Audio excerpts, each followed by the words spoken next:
What's up, everybody? Welcome to our final Sunday sermon for 2017. So in today's Sunday sermon, we're going to cover quite a bit of ground. Like, a lot has happened over the last week. It's been a bit nuts, and I'll try to cover as much of it as possible. And the key thing, as usual, we usually start with Bitcoin, the originator of it all.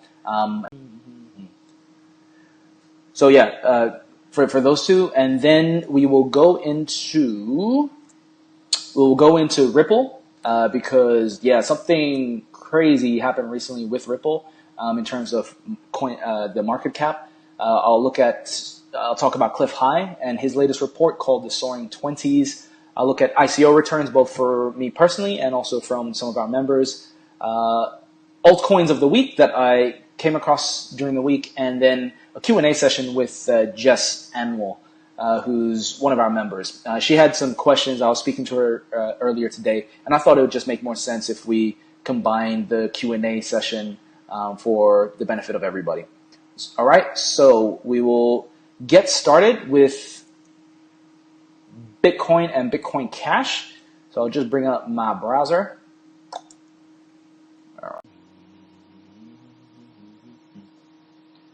All right. So hopefully you can see my my browser there now. I'm just going to go into it. All right. So we've got here. What can you see?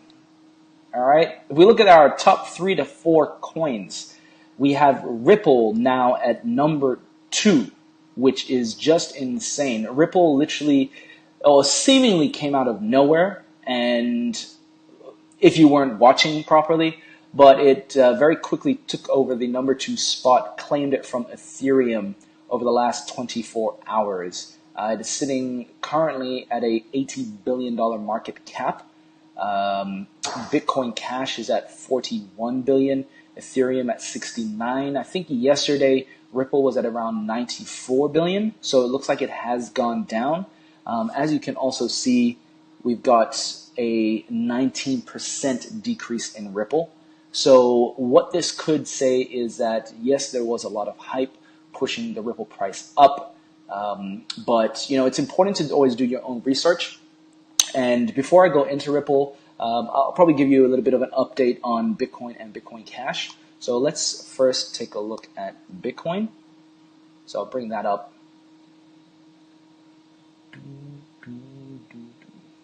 All right. So depending on how you look at it, Bitcoin is either a death spiral, as some folks say, or this is a great Christmas discount for those who are still supporting BTC Bitcoin. If we look at sort of the community sentiment across Twitter and Reddit, etc., in terms of what I'm picking up, there's definitely been a shift in languaging in terms of how folks, especially on the Bitcoin Core supporter side, on how they reference Bitcoin now. Instead of calling it a cryptocurrency, they're now calling it a crypto asset.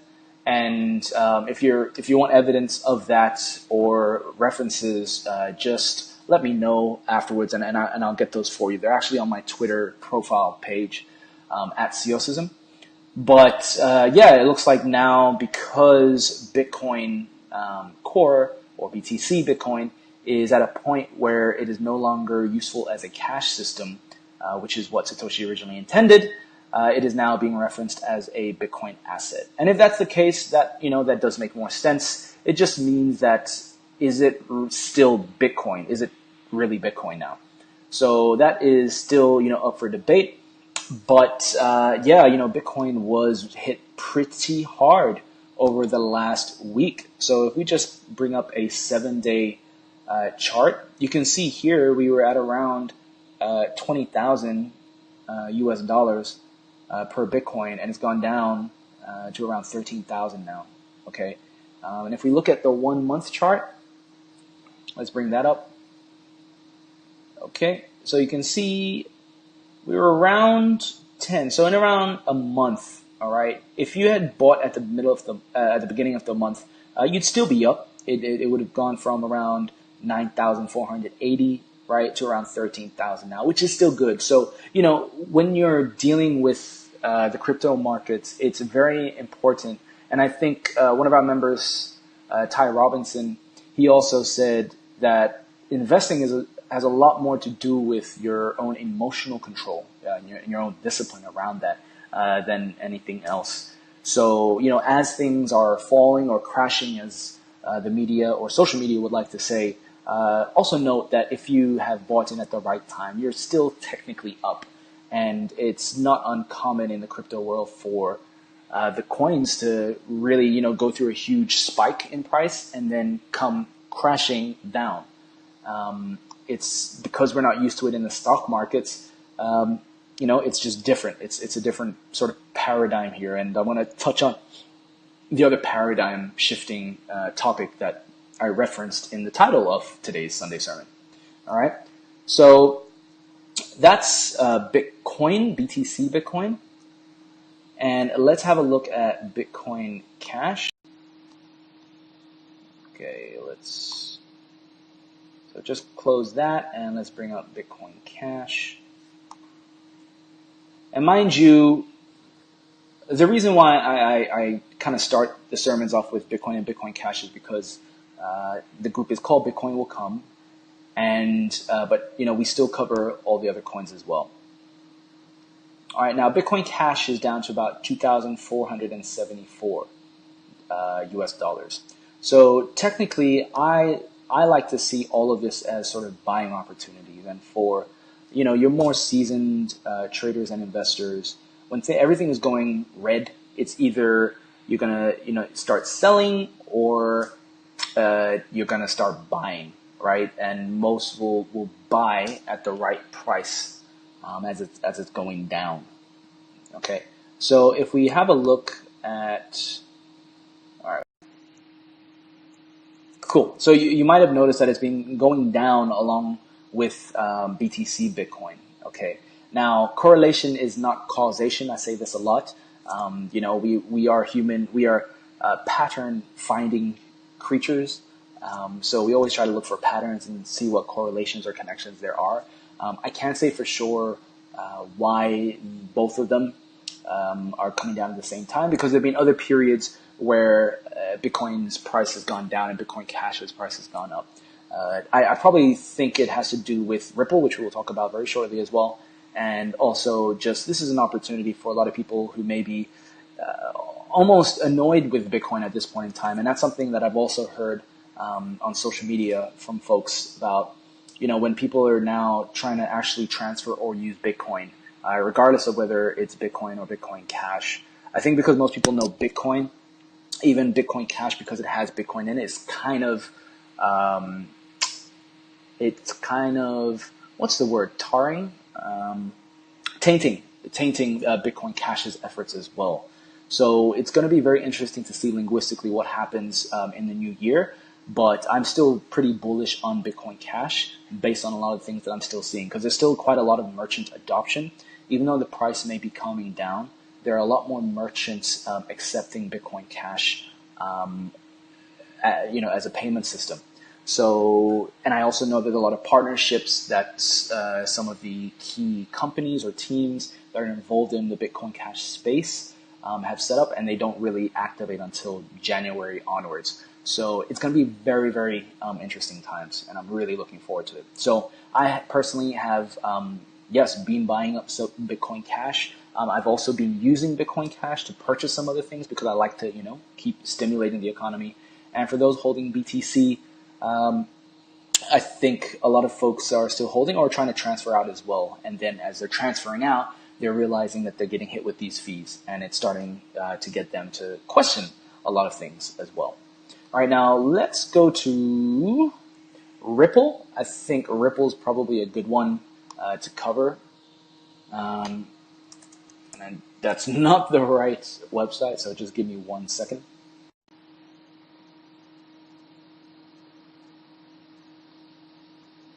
All right, you guys still there? I hope you are. If you are still there, feel free to just comment or say something. Just so I know you're still there. So we've got Ripple up And Ripple, it's important to note the. Okay, cool. Can tell I'm in Sydney, warmer weather, so yeah. It's very hot over here. So I'll try and continue on from where I left off. Sorry about the connectivity issues. I think I'm just not gonna be able to actually live stream from my home anymore because it's just that bad. All right, so Ripple, we were talking about Ripple and what I can do instead of doing a share, what I can do is just show it like this. Okay, so Ripple, what it is touting is better access, speed, certainty, and cost. Because I have been hearing about Ripple for a while now, and there's a girl on Twitter named Tiffany who's been shouting off the rooftops about Ripple. And just have a look at this right here. Okay, now I'm not that much of a anti this, anti that. So it's not like I see banks as evil. It's just that I see the systems as we know it crumbling, and I see more of that happening over the next 5 years. And there's actually data to support that. And I think also just anecdotally, if you were to take into account everything that's been happening recently over the last couple of years, hopefully you get an intuitive sense of that as well. All right. Okay, so we have here a few key banks, right? We have SBI, we have Westpac, we have UBS, we have quite a few American Express, all right? Now what this means is, if we go back to the cryptocurrency, okay? You see that 19% spike up? These banks are the ones who have the money, all right? So they're the ones who can push the market if they want to. And so it's actually no surprise that Ripple was able to essentially come out of nowhere and take the number 2 spot from Ethereum. Now, Ethereum also has been struggling a bit in terms of scaling because of its a lot of Bitcoin as well. A lot of coins, cryptocurrencies have been having scaling issues. And so Ethereum, when they had the crypto kitties kind of like not spam the ecosystem or the platform, but it really put pressure on it. It really kind of showed its weaknesses. But I do think Ethereum will come back in the new year, and I'll be intrigued and interested to see that take shape. Of course, if you take a look at Cardano, now Cardano has also been creeping up in terms of market cap, and it has a lot going for itself as well. And so I'm going to take you through quickly a little bit about Cardano. And as you see here, Cardano is a decentralized public blockchain and cryptocurrency project, and it's fully open source. So they're going after the cryptocurrency avenue. Developing a smart contract platform, so is similar to Ethereum, and I think it is using the Ethereum platform, which seeks to deliver more advanced features than any protocol previously developed. It is the first blockchain platform to evolve out of a scientific philosophy and a research-first driven approach. So what they're really focusing on is sort of the quality aspect, all right? So their team is filled with some, pretty decent and well-respected experts in the field, especially in the community. And if you have a look at, their Reddit forums, Facebook, Twitter, they have a pretty strong community backing them as well. And not only their tech, it's very well executed, I would say. And this is one to watch out for. Now they've got, you notice here, they've got the Cardano project, they got the Ouroboros. So this is their sort of proof of stake. Bitcoin goes after a proof of work way of working, and Cardano goes down the proof of stake algorithm. Daedalus is their wallet, and this is also intended to be used for decentralized applications, also known as dApps, on the blockchain. All right. So personally, I don't think it is that much more unique than some of the other alternatives out in the market right now, but I do like the sound of it. I do like their community. I do like the fact that they do have a a pretty strong team of academics, and they're really focused on the peer review aspect. But, that can also be a weakness. So if we go back to the market again, let's have a look. I think on Facebook in the group, I had actually put out a post about, here we go. So let's take a look at this one, right? So I asked folks, what can you tell me about the following three cryptos, right? We're looking at Ripple, Cardano, and Stellar. Now, if you did your research and you had to look into these three, they are all actually fintech-based initiatives, all right? Ripple is, fintech for enterprises, all right? Cardano, it is also looking at cryptocurrency, all right? So the difference between those two is Ripple isn't really a cryptocurrency per se, but Cardano is. But they're still operating in this sort of financial tech space. And then Stellar is another one that's quite interesting. And I'll quickly bring up Stellar for you guys. Stellar Coin. They're also operating in the fintech. So develop the world's new financial system. Okay. Now this is one I would say to have a look out for as well. So they're looking at moving money across borders quickly, reliably, and for a fraction of a penny. Once again, these guys here are, they're not looking at cryptocurrency per se, but they're actually looking at the sort of the payment system between all the different currencies. All right. And they are looking to fight poverty and maximize individual potential. All right. So they're looking at the unbanked as well. So I think that's pretty cool. And, do your own research again, but I think they're definitely one to watch in the new year. All right, I'll just quickly go, here, Cliff High. Okay, so, Cliff High. Now, those of you who have been watching my Sunday sermons, you'll know that I talk a lot about Cliff High. He is someone who I really respect in terms of what he brings to the table of cryptocurrencies. He invented something called predictive linguistics in 1993, and in 1996, he created something called a webbot, which actually takes all publicly available information and chatter on the web, and he finds linguistic patterns. All right. Now, as cryptocurrencies have come into the space, that same sort of linguistic patterning that he has worked on has also allowed him to provide some pretty accurate predictions of movements in cryptocurrencies or with cryptocurrencies. So this is pretty fascinating stuff. So anyways, his latest report is called The Soaring 20s, and what he talks about is sort of the predictions for the next 5 years. Usually when he puts out his monthly reports, they're just for the month, but this one was a 5-year meta overlook of everything that's going to be coming. And what I learned about the next 5 years was that essentially cryptocurrencies at a very meta level is what is known as the red pill world. Now, if you've watched The Matrix, there's that famous scene with Morpheus and Neo, whereby Neo has a choice to make. He's either going to choose the blue pill or the red pill, and the blue pill represents comfort, safety, security, and going back to the way things were. It's easier. And the red pill is the truth, right? It kind of makes you go down the rabbit hole of the Matrix. So let's have a look here. Blue pill. Wow, that totally failed. Blue pill.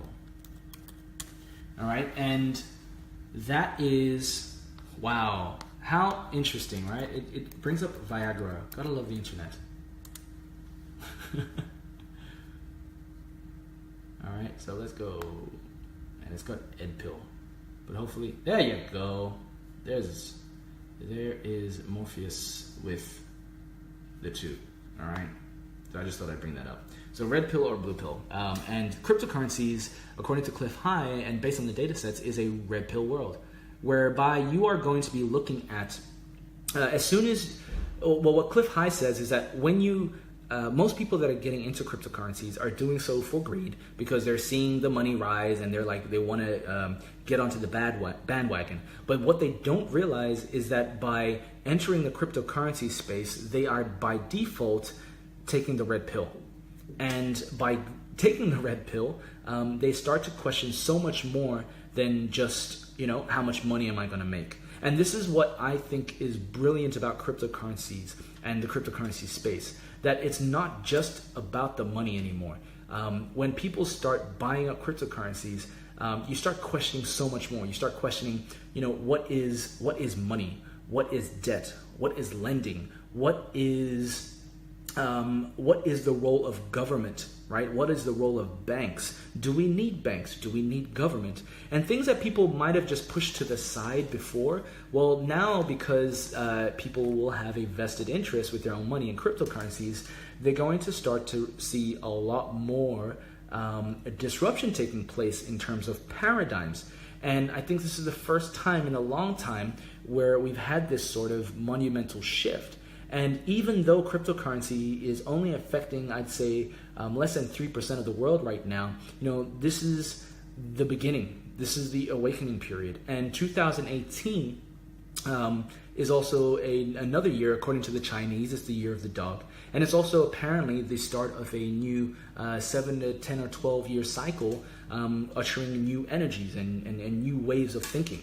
So it's very fascinating to see that even sort of your woo-woo astrology actually has some correlations to some of the data sets that Cliff High has come up with based on just linguistics and patterning of language in social media around cryptocurrencies and other things that are taking place in our world right now. Let's go back to Cliff High again. So back to the Soaring 20s, essentially he's saying, this is a reference to the Roaring 20s of the 1920s. And that was, where America had the beginning of its huge boom, right? And economically. And so Cliff High is saying that when we hit around the 2020s, that is also going to be another boom for humanity as well. And cryptocurrencies is sort of just the spark of that. So expect to see a lot more around, cryptocurrencies, space-based businesses. Joseph, yes.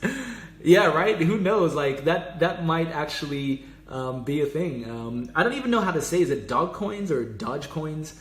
But yeah, it's entirely possible. Next year literally is the Chinese year of the dog. So, if their team has some good marketers, Joseph, they could, do some serious marketing damage there. if Dogecoins did really well next year, like I'd laugh. But it's fair game right now for anyone that's in the cryptocurrency space, and that's what I really love about this space. So yeah, look out for the 2020s. There's going to be a boom across the board for anything that's entering sort of like the new world, right?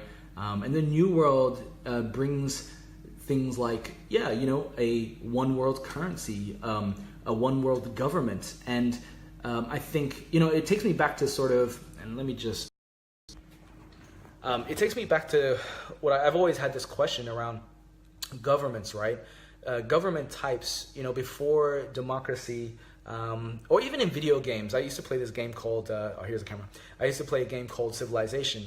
And as you go up in terms of your civilization, you will upgrade your government types, right? So I think in the beginning it was like tribalism, then it go to feudalism, and then it go to monarchies, and then democracy eventually, right? And from a paradigm perspective, we can only think of democracy as being the end all of government types. But I think there's space for a new government type to be formed in the near future. And I think from what I've been observing, at least, in the cryptocurrency space, because we're looking for a decentralized solution half the time, and as you hear this all the time on Twitter as well, we're also looking at sort of a governance system that can provide some sort of governance for something that's decentralized, right? And it kind of goes outside of our general solution base, right? We're always kind of just thinking about, okay, when things get too hard or we need to scale, we need a way to centralize it and control it so we're steering it in the right direction.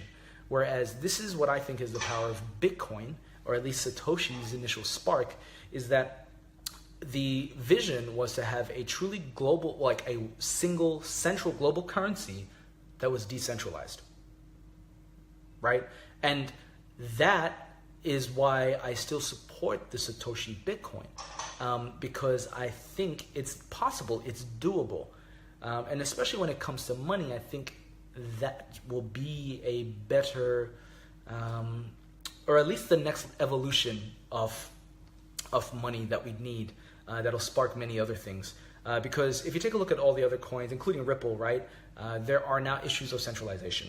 And we know who the teams are, or the companies that are working on particular coins.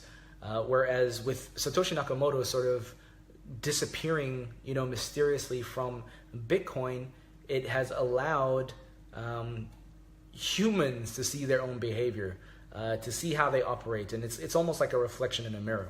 And so we might be getting a little bit too philosophical, but I love the philosophical side of things. But those are some things to think about, and also to pay attention to and watch in the new year. As you are introducing people to cryptocurrencies, Bitcoin, Ethereum, whatever project that you like, notice how people start questioning things. They start opening themselves up. And if you get a chance, do purchase the Cliff High report. A few of us have purchased, and I think next month when he releases the next one, we'll look at sort of splitting the costs for those who may not be able to purchase the entire report. But Cliff High always has nuggets of gold, nuggets of wisdom in his reports around the future. All right, so I'm gonna bring up FI ICO returns. Okay, so let's have a look back at the group. Now we had a member. Was it Carl? Let's go have a look down. Kevin. Okay, Kevin, brother, man. Kevin has, graciously shared some of his returns and his strategy on getting some pretty good returns on ICOs. So essentially, in a nutshell, what he's done is he's put in about 20 grand all into sort of ICOs, and these, I think, in the pre-ICO stage. And then over a month, he's cashed out. And I don't know if he's cashed out all or if he's just cashed out his principal. But said here, originally had roughly blah, blah, blah, 1 month. Yep. Cool. So he's had a profit of around 99,000 Australian dollars. He put in about 20,000. And, to be honest, I think this is actually quite a sound strategy or smart strategy. And it's one that I was already in the direction of doing with two particular ICOs, which I talked about in the group about a month back or a month or so back. And for me, that is the Naga coin. So let's look at Naga. Let's go Naga. And Envion. So I'll just bring those up. Envion. All right. So just going to bring those up, guys. Okay, so Naga ICO. All right. Now, if you have issues like getting this up quickly, it's because I'm trying to hold the phone and put this up. And you can see me in the reflection. All right, Naga coin. All right, now Naga coin has actually been doing pretty well. I've been quite happy with Naga recently, but it's already tradable. Live rate, it's saying 3.8. It went up to around 4. I was looking at Australian dollars, so that is correct. But the Naga coin, the reason why I invested was because it's actually looking at smart cryptocurrency for gaming and trading. Okay, so it's, the gaming industry is quite big. I've always been into games myself, and this was kind of like a no-brainer. They had a product already called Swipe Stocks, and it had been doing quite well. And just a note, guys, remember, this is not official financial advice. Right? But yeah, Naga already had a marketplace, they had an ecosystem, and it just made sense for them, doing an ICO. They can leverage off of what they already have, which means that it's not just an idea and they have to kind of like prove themselves from the start. They actually have something to start with already. Yeah, they've been proving themselves well. So I've already had like a 10 times return on my Naga investment, but I'm actually gonna, just like Kevin has done. Just like Kevin has done, he left it in for a month. So I am going to leave my Naga coins in for a month, and then I will cash out either my principal or maybe the full amount. We will see. I do like Naga as a potential long-term investment as well, but over the next month I will look at what I want to do with it. All right. Envion, they're looking at off-grid mining. All right, so this is to address the issues around energy consumption. And if you've been in the crypto space for a little bit now, you might have heard about the concerns around the mining costs, the crypto mining costs around the world. And so these guys are looking at essentially utilizing the blockchain infrastructure to minimize the energy consumption and energy issues around crypto mining.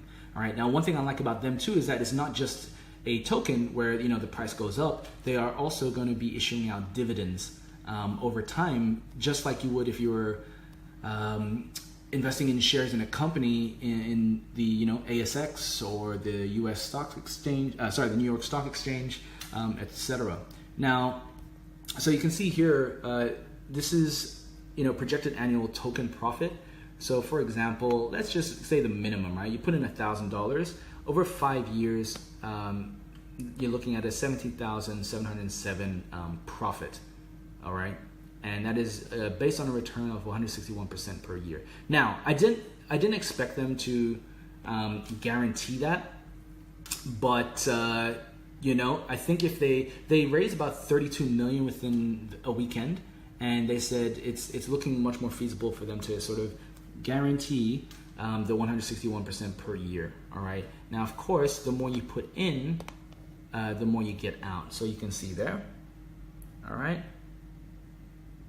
All right, 127,000. So if you put in about 20,000, you get 127,000. Now, that is over 5 years. And if we look at the strategy of Kevin, and those are just estimates, right? If we look at Kevin's strategy, he's able to get 20,000 to about 99,000 pretty rapidly within a month. And those are some of the crazy gains that you can get in the crypto space. But remember, these aren't always guaranteed things, right? You're going to have to still do your work, right? Kevin here has done a smart play. He's also invested in some coins that even I hadn't really heard about before, like Simple Token and Ethland. So, you really have to keep yourself updated. Okay, so those are the altcoins, and my God, I have been talking for quite a bit, and I want to bring in Jess. All right, so Jess, I'm going to bring her in.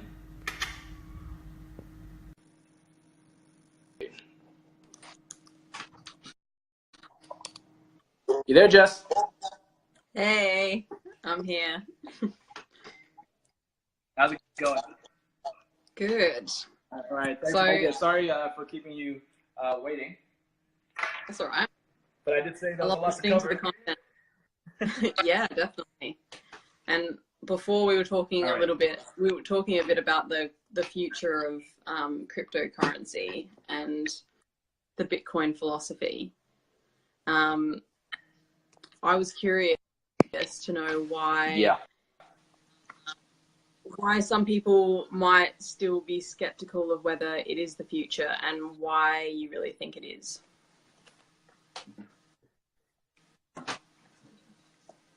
Yeah, sure. But before I go into that, do you want to just introduce yourself to everybody so they know a bit about you and your background and how you just got started? Okay, so I'm a copywriter or writer, and I have always been, I guess, a savvy saver, but not really an investor. So I've been chipping away trying to educate myself, but it tends to be something that that I'm not super savvy with. And when I was traveling, I met some people who were really heavy into the Bitcoin space and the cryptocurrency space, and it really piqued my curiosity. And knowing George and seeing, you know, your journey, I've just been really keen to get into it and learn more. So that's where I come from. Real basics. Awesome. Yeah, you're not alone. You know, there's a lot of folks in the group, in the community as well, who are at, you know, a similar starting point. So thank you for being on. Okay, so the first question was, do you mind repeating it? So I was already forgot the question. Cool. So why might people be skeptical about cryptocurrency, not just as an investment, but as a viable future currency, and why do you think it's the future? Yeah, cool. Okay, so cryptocurrencies, for me personally, I think it's the future because if you look at the history and evolution of money itself, you know, it started off as just bartering with, you know, maybe shells or rocks. Then it went to gold and silver. And then when gold and silver kind of ceased to be as sort of transportable around the world as empires started growing, paper money or fiat currency was invented to make that a little bit more feasible to transport and move around. And at the time, you know, at least fiat currency was backed by gold and silver. So it had, you know, some sort of anchoring. But then, you know, fast forward into the future a bit more, and multiple civilizations have done this, whereby they have started off by backing their fiat currency with gold and silver. But then they, in order to sort of, I don't know, maybe game the system or get more circulation in the economy, they unpeg themselves from gold and silver, removing that scarcity, and then try to take matters into their own hands to sort of, you know, either pump the market or pull out of the market sort of the circulating money, right? So instead of the natural resources of gold and silver and the scarcity of it naturally taking care of the supply and demand side, you know, human beings try to intervene and do it themselves. So then you had paper currency, and, you know, 1975 in the US, I think this, if you study money history, when the US took the US dollar off the gold standard, I think that was sort of like the beginning of the end of our current issues, you know, leading up to the 2008 global financial crisis. And even then, you know, there were talks of like how the US and the world didn't even really fully go through the sort of release or the full pain of what we were supposed to, and that like a second GFC is meant to be coming next year or in the next couple of years. So as a result of sort of all of these things, that's how cryptocurrencies, and in particular Bitcoin, was invented 2009. So literally as a sort of reaction to the 2008 global financial crisis, Bitcoin was born. Cryptocurrencies is not necessarily a new concept. If you look at video games, like they've had virtual currencies for a while now, and cryptocurrencies are, I would say, very similar, but different in the way that they're executed. So cryptocurrencies is based on cryptography, so it's meant to be a lot more secure. There's a scarcity aspect that's applied to it, and it's, you know, its actual focus is to be like a truly global currency. Or when I say that, I'm talking about Bitcoin in particular. But that was sort of like the premise, right? Like you have a cryptocurrency that is not just used for a video game, right? And, you know, it's not just controlled by the video game maker, but it's, yeah, the cryptocurrencies themselves kind of operate on their own, in their own ecosystems, but you kind of still need to apply all your basics of, you know, if you're getting any product out, there's the network effects, right? You have to kind of like market it, you have to get it out, it has to be usable. And cryptocurrencies, I see is just a natural evolution in the path of money. So, after fiat currencies, cryptocurrencies is, in my opinion, the next logical step for money, because it just hasn't been disrupted from paper money for a long time now. And I think the financial industry and the fintech or the financial sectors have been ripe for disruption for a while now. Cool. And on the usability angle, I know you support Satoshi's philosophy. I don't really understand why Bitcoins become essentially an asset versus a currency, and why you think Bitcoin Cash is protected from that, and also, what you consider to be a good investment for the future. Yep, great question.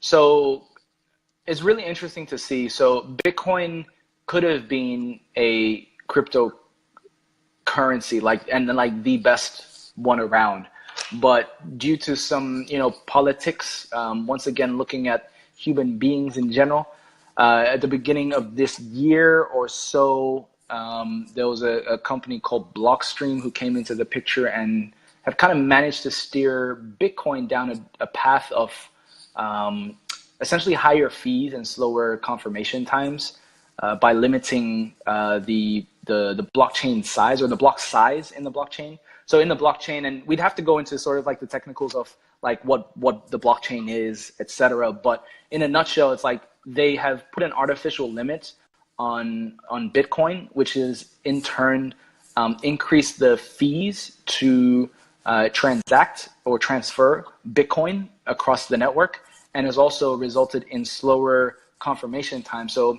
as an example, right, a member of the group had messaged me saying, screenshotted to me a sort of transaction receipt saying, hey, I just sent $2 worth of Bitcoin to a friend, and I paid $17 worth of Bitcoin in transaction fees, right? This, once upon a time, would not have ever surfaced really in the Bitcoin network if we had a proper scaling solution whereby instead of having a 1 megabyte cap size on the blocks, you'd sort of dynamically resize it as the network grew. And so when I'm kind of in a real world analogy, it's like you have a highway, right? And you have a single road, right? And at the beginning, there's only a few cars going through, right? But then over time, you're going to have a lot more cars coming through, right? And the road can be expanded. You can add 2 lanes or 3 lanes or 4 lanes or so on. But in order to sort of profit, the government decides to keep it at 1 lane, right? And it forces everybody to go through that road. But then because you don't necessarily have control over the actual expansion of lanes, right? You create another side road, right? And in the Bitcoin world, this is known as the Lightning Network. And you create a side road, and you kind of charge a toll on people as they go through that side road. So it's like, well, if you want to go faster, you're going to have to like pay more fees, and you're going to have to go down a side road that we have created for you. And this is what has been like the cause of contention between people who support Bitcoin Core and Bitcoin Cash. And so it's like people who Bitcoin Cash was created as a way to say like, hey, you guys are taking Bitcoin down a path that like was not originally intended. It's kind of like the Catholic Church. The Protestants, were like, nah. Ooh. Well, I think we lost Jess. Sorry, it's still on. This is still recording anyways. I might as well just like continue with the topic that we were talking about. So just trying to recall. So cryptocurrencies, assets. Why is it called an asset? Okay, cool. So yeah, Bitcoin is now being sort of dubbed an asset class as opposed to a cryptocurrency, because of the high fees that are now incurred on the Bitcoin network. So when I say Bitcoin, we're talking about BTC Bitcoin. And the slow confirmation time. So if you transfer $2, you're going to expect a $17 or so fee. And that may take hours, days, or even weeks. I think the most amount of time some people had recently was like a week or two, of waiting for the transfer to complete. And that means that Bitcoin is actually no different or better. Hey, yeah, no worries, Joseph. Well, hopefully, you can learn something, a thing or two, Joseph. But yeah, with Bitcoin, because they can't actually get it unless they lift the block size limit, they can't actually get Bitcoin to lower its lower their fees, or increase the speed for those confirmation times. This means it's still profitable for miners to actually mine Bitcoin because of this, because the fees are high. But in terms of user experience, it makes it not that great. So what this means is that people will try to use it as an asset class, whereby they just put their money into Bitcoin and sit there and expect it to just rise. Now, the problem with that is you can't just put your money into something and expect it to rise without it actually having any value or doing anything. And that's the problem. So this is why I'm bullish on Bitcoin Cash, because Bitcoin Cash is meant to be used as a cash system, so it has some utility, and as a result of that, the price will rise, and it also can be used as a store of value, right? Gold and silver were the reason why they have a store of value component is because they're useful. Gold and silver can be used, all right? Bitcoin, if it cannot be used as something other than just a savings account, then it's not that revolutionary anymore. And I think we have Jess back on, so I'm going to bring her back. And Joseph, thanks for sticking with us, man, and migrating over to the different takes.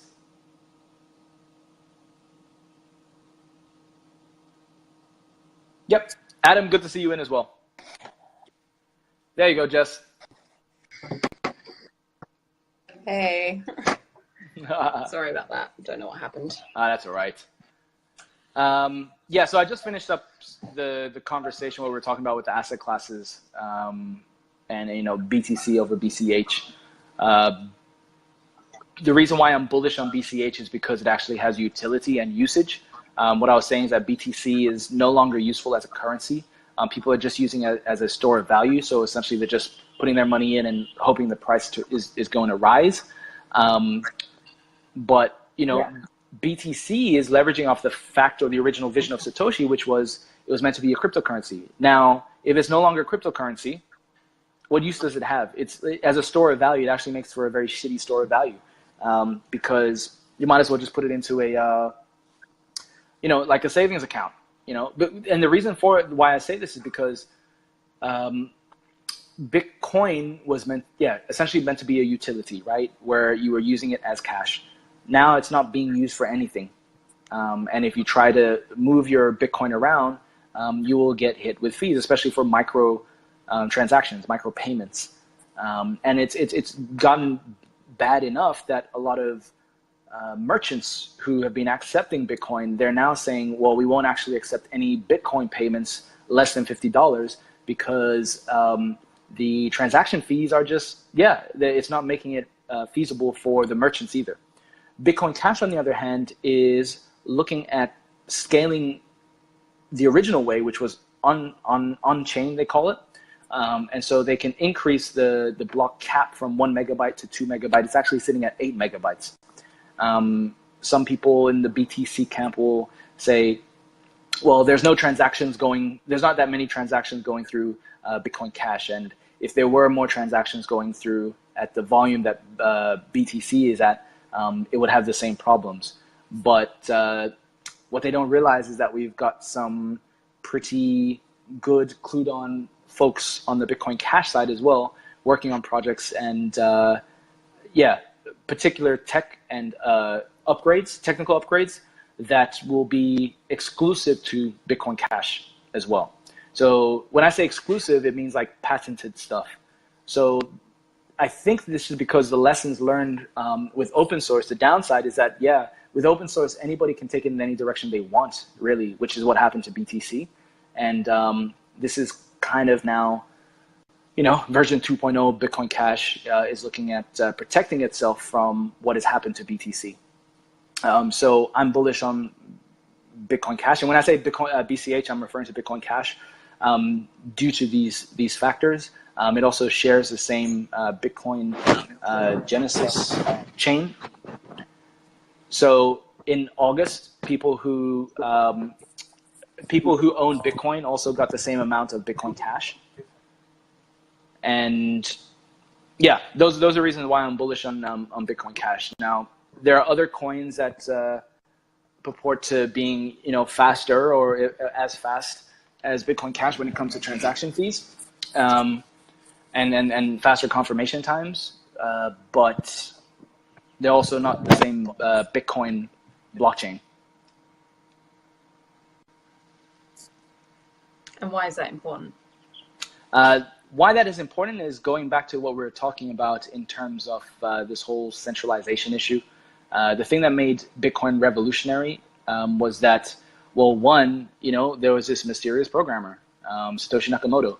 And typically when, things are created, there's sort of like a leader or head. With the sort of consensus mechanism that was designed to make Bitcoin strong, was that it would remove the need for a single authority, leader, or company, right? You're gonna have multiple companies or multiple teams working on the coin. And Bitcoin itself has the scarcity factor, and it's not prone to the same sort of, I'll use the word attack, that other coins face, because, like, as an example, Ripple, right? Ripple hit number 2 spot, but it is partnered with all the big banks. Now, I don't have anything against the banks themselves, but as a revolutionary cryptocurrency, we were talking about this before, right? The idea of having a central currency that is decentralized, right? All the other coins, we know who the teams are. We know who the central company is that created it, or the central leader. Charlie Lee, founder of Litecoin, also realized that there was centralization in a way, at least in theory, happening by him just being the head or creator of Litecoin. People were looking up to him for sort of their signals to either pump or dump. And this causes issues, when it comes to money. And so the thing behind Bitcoin is that it was kind of moving away from what we already see in our financial systems, right? It's this idea of getting away from the old financial ways, right? And creating something new that is not there. So the danger at the moment we have is of the same sort of economic system being brought over into the cryptocurrency space, and we just having the same shit but different smell. And then that's not that revolutionary. So this may be an idealistic perspective or opinion on the matter, and but that's actually what got Bitcoin to where it is today. That is what had birthed the whole cryptocurrency market. It's this idea of something this new thing that makes the old ways irrelevant. But of course, being realistic, the banks and governments aren't ever going to just, give everything up, right? They're not just going to be like, yeah, sure, here, have your new global currency that we don't get to take part in. Sure, we'll allow that. Nah, that was always expected. But, this. Sorry, go. And that's what's happening with Ripple. Technically, we can't say for sure, because I'm not much of a conspiracy theorist either. Like, I'm not going to create conspiracies and like this is what the banks are trying to do to take over the cryptocurrency market, right? But it's a pretty smart play. If they can actually be part of a cryptocurrency, even though Ripple isn't technically one, I don't believe, then if they get to be part of that and shoot themselves to the top of the market, then they're winning. And they also means that they just make, it's like the rich just get richer, right? And the sort of the vision for Satoshi had nothing to do with the West or even the rich. The vision was to actually help the unbanked of the world, the 1.4 to 2.5 billion who don't have bank accounts. It was to provide financial sovereignty to the entire world. Now, if all we're doing is just making the rich richer through cryptocurrencies, then that sucks, And, of course, people are still going to make their money now, but these are sort of my personal motivations why I got involved with the cryptocurrency space, and particularly Bitcoin and now Bitcoin Cash. Bitcoin Cash still holds on to sort of those idealistic goals, to help the unbanked, right? To take the original Bitcoin chain and execute on the mission that Satoshi set out. Now, and this is what BTC has gone down. They've forgotten that part of the vision and mission, and they're just steering it towards, things grow and things evolve, and Satoshi's not here anymore, so we're just going to make it a crypto asset now. And unfortunately, people who live on less than $2 a day, they're not going to be able to use Bitcoin because they can't afford it. So, you know what? Screw them. We don't care. And to me, that's shitty. That's not something really exciting anymore, nor motivating, nor life-changing. Yeah.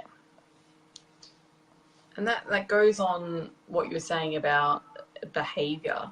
A lot of investment is based on emotions and behavior, because whether a stock goes up and down, whether Bitcoin gets adopted or not, is by individuals who believe in it, who are interested in it, who want to be in it, versus No,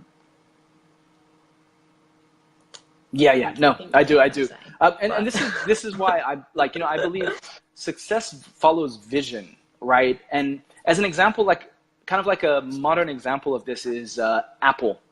Okay, Apple, right? When Steve Jobs was at the helm, or at least was providing that vision, Apple, soared.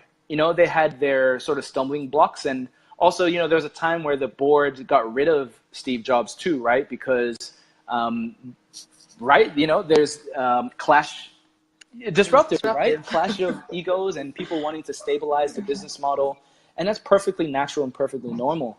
But even now, I see the innovation just lacking for Apple products. They've gone. Steve Jobs is not there. They're going, okay, this business model works. Let's just keep doing that. But they forgot that the thing that made Apple so successful was its ability to innovate constantly, not just remain at the status quo or just keep doing the same shit but different smell. That is not exciting, and that is not what's going to keep Apple going. And you can see that translate into the user experience, right? Apple was caught red-handed for intentionally slowing down older phones just to force them to upgrade, right? And it's no, that you're entering unethical territory. And my experience with Apple, for the first time ever, I considered moving to a Samsung or a non-Apple phone just because of that experience. And it perfectly lines up with the fact that, I feel like Apple has lost its vision. And so they're going to have to find their way back. So you translate that into the Bitcoin space. That's what I see has happened to BTC. And I can give you many examples of people who supported BTC for a long while now, but they're starting to realize oh shit, we're actually really losing our way. And you know what? Let me see if I can actually find it on my Twitter page real quick, because it's worth noting. Sorry, you can see my head. I'll try to bring it up. Up close and personal. All right. So yeah, if you follow me on Twitter, you'll get a stream of crazy tweets all the time. Okay, let's see. If I don't find it in the next 5 seconds, Okay, so here's one. Don't invest in any altcoin that has no real use case, infrequent GitHub commits, nonsense in their website white paper, no community, no dev team, blah, blah, blah. So no real use case, right? No real use case, an important one. BTC has no real use case anymore. Boom, boom, boom. Going. All right, cool. 5 seconds is up. But the idea is, the idea is that like people, if you lose the vision, if you lose your way, people are going to start abandoning. And then that's what I see is going to happen to BTC, because they're starting to focus too much on the technicals. And I've seen this happen in startups and companies as well. You know, when like if you sell stuff and you just focus on all the not the benefits, but you focus on all just the technical shit, like after a while you don't really care. You know, it's like, how is this actually going to help me? I think that's what's really important. Those are kind of like fundamentals. Yeah, and for those individuals who, I guess, are like me, but maybe a little less, well, like me, as in haven't quite begun, but are very skeptical and just don't really see the point in cryptos at the moment. What would you tell them? I would say, do not be swayed by the emotions or opinions of others.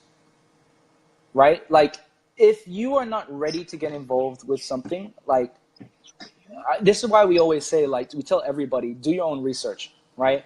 Even if me, right, because I'm passionate about it, like, don't even let me influence you too much. And I know that's hard sometimes, but like, take your own time, right? Because there will be a little that FOMO, right? Fear of missing out. Like, oh, if I don't get in now, then I'm going to miss out on all these crazy returns. Like, in my opinion, cryptocurrencies are going to be here for the next couple of decades, right? And based on what we know, we've only hit less than 3% of the world. So there's still gains to be made. But it's important that you also go at your own pace. You test it out with friends. Like for me, I have a lot of confidence that it is here to stay. And the idea is that I want to see a world where you actually, like the entire world, uses Bitcoin or Bitcoin Cash, whatever it ends up being, right? But that kind of like single currency that isn't ruled by any one country, right? That it is like a truly global currency that just operates on its own in a decentralized manner, but it's happening organically. And, right now people could argue that the US dollar is the global currency, but it's still the US dollar. It's not truly global, in my opinion. And because I'm someone like you've traveled around, Jess, I travel around a lot. I'm like growing up, I traveled around a lot. To me, it just makes sense to have something like this for our future, like a global currency whereby we wouldn't even be referencing fiat currency anymore. Like when we talk about prices, it would be in like Bitcoin or whatever it happens to be, right? Like you wouldn't even have to transfer your cryptocurrency earnings back to fiat currency. You'd just be paying in cryptocurrencies. And that excites me. And for someone who's super basic, what do you mean by fiat currency is paper money. That? Yep. Fiat currency, yeah. Sorry, fiat currency is paper. Yeah. So, fiat is paper money. So your US dollar, your Australian dollar, all of the currencies. That's fiat currency. And how do we see that working for underdeveloped countries? So a lot of folks have been saying like, third world countries, right? Like they don't have, they can't get onto exchanges and they can't, surely they're not going to be educated enough to do any of these things. This by design, and I'm going to reference Bitcoin again, and Satoshi's Bitcoin. Sorry, Joseph just put a comment. He said, the euro is probably closer to being global as it's being used by many countries. Not exactly global, but yeah. Yeah, Joseph. Good point. But it's still the euro. It's not like the Eartho, right? It's still like a European thing. So this is why like I still go to sort of like what it can be. How can we actually have a truly global currency that isn't pinned to any sort of one territory or continent. That's the ideal. Okay, sorry, Jess, where were we? I guess the basis Yep. of that then, when you think in terms of currencies like the euro, when one country's not doing so well, the others can be affected by that, and how, Yeah. if we had a global currency, might that affect the world? So take me back again. So when one currency is not doing so well, how the other is affected? And now are we Yeah. talking about fiat currencies as well alongside cryptos? Well, I'm thinking in terms like how would that play out in a world of just one? Let's just say we just have one global Correct. cryptocurrency. Yep. Okay. So, I mean, I'm not obviously here to give all the answers right and then be right either. Yeah, I'm just curious to know what you think, if you have Yep. any thoughts on that, if at all, because it Yep. came up in my So, mind. I mean, in my mind, the way I see it is, right, we'd still have to factor in, GDP and all these other, because right now, right, the Australian dollar, when you go to an Asian country, or even the US dollar, euro, right, like has more value when you go there. So if we had like say we're using Bitcoin, if Bitcoin was the global currency, then what I would expect is that what I'd expect is either the price of goods and services end up being sort of like different Bitcoin prices everywhere you go based on the GDP of the local countries, or they are the same price because there's no more like sort of regional limitations. And now this might sound weird, right? Because if you have a country that isn't performing economically or is poorer than another country, how would that work? Wouldn't that be like too expensive? So this is where it gets more complex, right? But I see that as people are sort of traveling in between more and more countries, and this is what Craig Wright talks about a lot, that by the reason why the poor are poor is not because they aren't smart. He said it's because they have not been given the means or the opportunities to trade. So right now, the unbanked, right? So they make up a lot of the world's poorer countries. Bitcoin, by sort of like, it's almost like a leveling playing field, right? If you provide like even $2 worth of Bitcoin to a person in, say, in India, right, that's living $2 a day. Now, if that value goes up as a result of Western economic activity, they've all of a sudden just pulled themselves out of financial hardship, right? They've been provided this financial sovereignty. And that now allows them to be able to start to trade and to create more opportunities for themselves. Does that kind of make sense? Yeah, similar to what the Exactly. internet's done. But And on that's another perfect new segue, level. because that's how we kind of see Bitcoin or cryptocurrency. It's like the next layer that like the internet started with, but it's like the next layer, but for the financial side, right? Because we've been providing all these sort of maybe band-aid solutions, utilizing our current banking systems, with PayPal and Visa and MasterCard and all this, but they're all just trying to patch up like stuff from a previous era before the internet was around. Now that we've had some time with the internet, we can start to actually kind of like reinvent the solution. And some people would even say like the internet itself, is based on like an older system, and that like the internet needs to be reinvented. Like that's another topic. But that's kind of how I see like Bitcoin and its potential, right? And yes, Bitcoin might not be the future global currency, but right now, say for example, if Bitcoin Cash does end up taking dominance, possibly, right? Hypothetically, then they could take over the mantle of Bitcoin, and this is in the Bitcoin world they call this the flippening, whereby another currency kind of takes over the mantle of Bitcoin. So Bitcoin Cash could become Bitcoin again, take the name and put it back on its original path. But that could also not happen. So, you know, time will tell, and we'll see. Joseph. How does that Sorry, work? I just want to like read out. Joseph, you put the Eartho. What happens when we call in a universal coin? Who knows? Who knows, Joseph? I'm sure it's already out there. And then once we're exposed to like those alien currencies, we'll be like, oh fuck. You know, it's like I think as you're exposed to new ideas, new concepts, this is the whole paradigm shifting aspect that the world is going through as we all enter cryptocurrencies. It is forcing us to reevaluate everything. And I think that in and of itself is what is even more important than the technicals, understanding cryptos. Like it's the actual process of trying to understand, right? It's like, it's not actually about understanding, but it's what journey are you going through as you're trying to understand this? And I think that's what is fascinating. Yeah, and I think that's why the vision's so important as well. The vision's so important because it's like, okay, this is the direction that we want to head in. This is important for it to be a gradual or a semi-gradual transition because we don't know what benefits and drawbacks are going to result from this adoption. And working it out along the way. I guess it's an example of what happened with Bitcoin and when it started to soar. And then there are all these issues now that need to be worked out. Cool. Well, thanks, George. That's awesome. All my questions for now. Yeah, I know it's you know, it is Christmas Eve, New Year's Eve.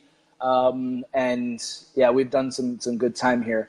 But yeah, thanks for coming on and sharing your time as well, Jess.